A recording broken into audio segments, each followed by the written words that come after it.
Donc, j'ai compris que les gens qui recevaient un diplôme aujourd'hui allaient présenter un témoignage. Alors finalement, je me sens dans leur peau, j'ai reçu un diplôme, quoique pas ici. J'ai remarqué en arrivant que je n'ai jamais reçu aucun diplôme de cette école, donc si vous pouvez m'en faire un, mieux vaut tard que jamais. Voilà. Donc, en fait, je ne vais pas vous parler de science parce que j'ai déjà fait ici des présentations scientifiques pour parler des travaux qui me passionnent toujours et qui m'ont valu cette reconnaissance. Je vais plutôt effectivement vous parler de la façon dont l'ENS, Paris-Saclay, mais de mon temps c'était l'ENSET, puis ENS de Cachan, a joué un rôle essentiel dans ma vie. Donc allons-y, j'ai commencé à écrire « Madame la Présidente, chère Nathalie, chers nouveaux diplômés, chers élèves et anciens élèves de l'ENSET, l'ENS de Cachan et l'ENS Paris-Saclay, et des formations qui y sont dispensées, parce que peut-être que certains d'entre vous reçoivent ces formations sans être formellement normaliens. » Voilà. C'est un plaisir et un honneur, et aussi un défi de parler à tous ces jeunes diplômés qui sont impatients de recevoir leur parchemin et d'aller faire la fête avec leurs amis et ou leur famille. Mais rien n'est parfait. There is no free lunch. Et il va falloir encore subir le discours d'un très ancien élève. Mon discours partira de ma propre expérience pour mettre en valeur tout ce que cette école m'a apporté.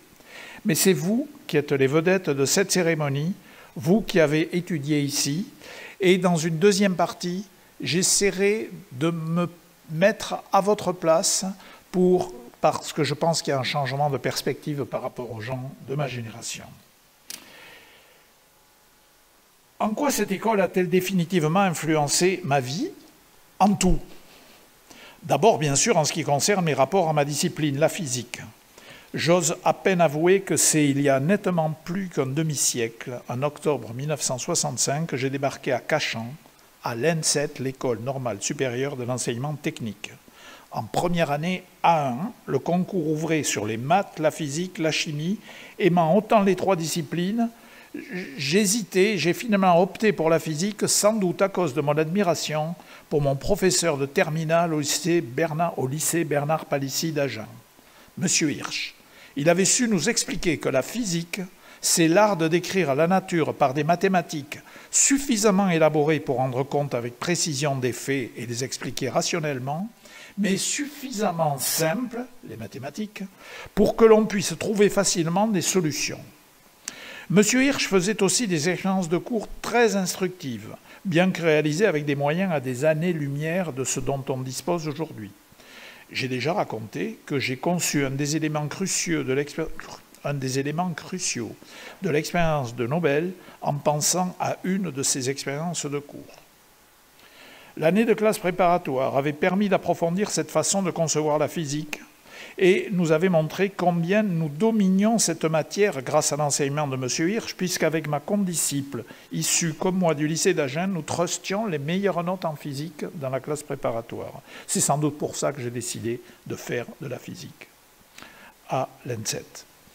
Mais le programme de prépa portait sur la physique du XIXe siècle, et je dirais même pas de la fin du XIXe siècle.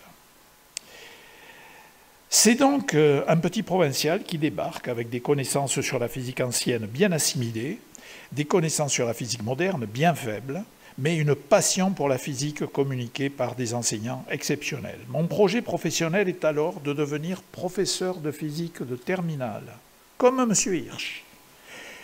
Je découvre une physique beaucoup plus moderne à la faculté des sciences d'Orsay, avec une exception sur laquelle je reviendrai.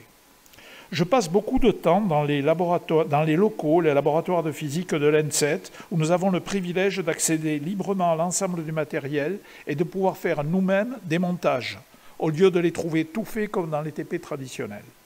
Je vais décliner tout au cours de ce discours ce que m'a apporté l'ENS par rapport à ce qu'aurait pu être notre enseignement. De même, J'apprends à sortir du programme et aller à la bibliothèque consulter des ouvrages extraordinaires comme le fameux cours de physique de Feynman qui vient juste d'être publié et recommandé par des camarades de promotion qui sont plus au courant que moi de ce qu'est la physique au meilleur niveau. Année d'ouverture donc, et pas seulement dans le domaine de la science. Tu l'as mentionné tout à l'heure, étudiants privilégiés puisque salariés, la bande des provinciaux qui restent à l'internat le week-end use sans compter des théâtres et musées parisiens. Moment de plaisir pendant le week-end où nous ne sommes qu'une poignée. Un mauvais moment quand même lors du dîner servi le dimanche soir, s'il y en a qui se souviennent peut-être ici, du genre ravioli froid juste sorti de la boîte. Nous décidons rapidement de déserter ce dîner du dimanche soir pour aller au Bon Accueil, un boui-boui de la place de la mairie à Cachan. Les plus anciens doivent s'en souvenir. On nous y servait le dimanche soir les œufs durs mayonnaise qu'ils n'avaient pas pu écouler le dimanche midi, ce qui nous a valu quelques embarras gastro-intestinaux, mais c'était tellement mieux que le resto de l'ENSET. Autre influence sur ma vie, pas la moindre, c'est à l'ENSET que je fais la connaissance d'une élève de chimie, Annie, dont je partagerai la vie, ou qui partagera la mienne, c'est selon le point de vue. C'est donc avec une solide formation que nous allons tous les deux partir en coopération au Cameroun avec un projet professionnel un peu revu à la hausse grâce à nos bons résultats de l'agrégation. Ce concours venait à peine d'être accessible aux ENSETiens qui jusque-là, après le CAPET, certificat d'aptitude au professorat de l'enseignement technique que je possède, après le CAPET, on avait seulement accès au professorat, nos prédécesseurs avaient seulement accès au professorat des arts et métiers, donnant accès aux classes préparatoires des lycées techniques. Passer l'agrégation nous avait permis de nous confronter aux élèves des autres ENS, et l'inspection générale avait pu constater que nous étions capables de rivaliser avec eux. Et donc, ils avaient accepté notre projet professionnel, retour de mon service national en coopération, qui était de prendre en charge une classe préparatoire où monsieur et madame Aspect auraient remplacé un prof de physique et chimie partant à la retraite. On basculait du régime où il y avait un prof de physique et chimie au régime où il y aurait un prof de physique et un prof de chimie, ça tombait bien. Bon, comme vous vous en doutez, les choses ont tourné un peu différemment. À la physique moderne enseignée à la faculté d'Orsay manquait quand même, je l'ai déjà dit, une discipline essentielle, la physique quantique. Certes, elle était censée nous être enseignée, mais son étude y consistait essentiellement à résoudre des équations redérivées partielles par des méthodes confinant au bricolage mathématique pour donner par miracle les spectres de la lumière émise par les atomes, sans que l'on comprenne la relation entre ces calculs et le monde réel. Or, je savais que la physique quantique était une discipline majeure de la physique moderne, et j'étais profondément frustré d'avoir une pareille lacune. En 1972, alors que nous étions au Cameroun, se produisit un événement qui lui aussi allait changer ma vie. La parution d'un livre de mécanique quantique, que beaucoup d'entre vous connaissent, écrit par Claude Cointanucci, Bernard Dieu et Franck Laloé. J'avais lu une bonne critique de ce livre dans une des revues auxquelles nous étions abonnés pour rompre notre isolement. Jeunes gens, en 1971, il n'y avait pas Internet. Et ni de téléphone portable. Les seules nouvelles fraîches que nous avions au Cameroun nous arrivaient chaque matin grâce au bulletin d'information de Radio France Outre-mer, ou International, je ne sais plus comment ça s'appelait, émise en ondes courtes et écoutable lorsque l'ionosphère n'était pas trop perturbée par des orages magnétiques. Nous avions donc de nombreux abonnements qui nous arrivaient par la poste avec plusieurs semaines de retard, et c'est en l'une de ces revues que je sus que je devais me procurer ce nouveau livre. Ce fut fait en quelques semaines par un collègue camerounais qui était allé en mission à Paris et qui me le ramena. Je l'étudiais systématiquement, jour après jour, page par page. Et ce fut une révélation. La physique quantique était de la vraie physique, qui nous parlait du vrai monde. Certes, un monde microscopique et changeant le plus souvent à notre intuition, mais pour le décrire, il existait un formalisme mathématique général que je pouvais apprendre et dont la version équation aux dérivées partielles dont on m'avait abreuvé n'était qu'un avatar. Mon projet professionnel en fut bouleversé. Fini prof de prépa, je voulais un poste me permettant de faire de la recherche dans une discipline utilisant la physique quantique. Le directeur des études de l'ENSET, Gérard Fortunato, sollicité, me dit qu'il pensait pouvoir m'obtenir un poste, mais les délais administratifs étaient longs et il me recommanda de prolonger mon séjour au Cameroun. Nous y passâmes donc une 3e année, année heureuse au demeurant, car l'atmosphère était extraordinaire dans ce pays indépendant depuis quelques années seulement. Nous y étions perçus, à juste titre, comme des gens voulant sincèrement contribuer à leur développement. Du coup, nous avions accès à tous les aspects de leur culture, y compris les cérémonies traditionnelles, à condition de se faire discret et de ranger les appareils photo. Bref, en octobre 1974, je me retrouve maître assistant à l'ENS de Cachan, entre-temps je pense que l'ENSET est devenu ENS de Cachan, pour enseigner l'optique aux élèves de physique appliquée et le montage d'agrégation aux élèves de physique tout court. Et une nouvelle fois, la liberté qui est offerte par l'ENS va être essentielle. Elle va me permettre de trouver le sujet de recherche qui changera ma vie. Grâce aux relations entre l'ENS et l'Université d'Orsay, je peux effectuer ma recherche dans n'importe quel laboratoire d'Orsay, tout en ayant mon enseignement à Cachan. Je fais donc le tour des laboratoires, jusqu'à ce qu'un jour, Christian Imbert, jeune professeur de l'Institut d'optique, me tende un dossier, une de ces grosses boîtes vertes, dans lesquelles figurent plusieurs articles et plusieurs thèses. Le premier article de 4 pages, signé John Bell, explique que l'on peut trancher par une expérience un vieux débat entre Niels Bohr et Albert Einstein, excusez du peu. Débat remontant à 1935 sur l'interprétation de la mécanique quantique. Je n'ai aucun mal à comprendre le débat en combinant ma solide formation en physique classique et mes nouvelles compétences en physique quantique. Et la lecture de cet article est un authentique coup de foudre. Ce sera mon sujet de thèse et je conçois très vite l'expérience qui me permettra d'apporter un élément original à la question. Mais il s'agit d'un sujet dont j'apprends rapidement qu'il est sulfureux, mal vu de la plupart des physiciens. On sait bien que Bohr a gagné sa dispute avec Einstein, à quoi bon perdre son temps sur un tel sujet? C'est au mieux le signe que l'on est irresponsable, au pire l'indication qu'on ne comprend rien à la physique.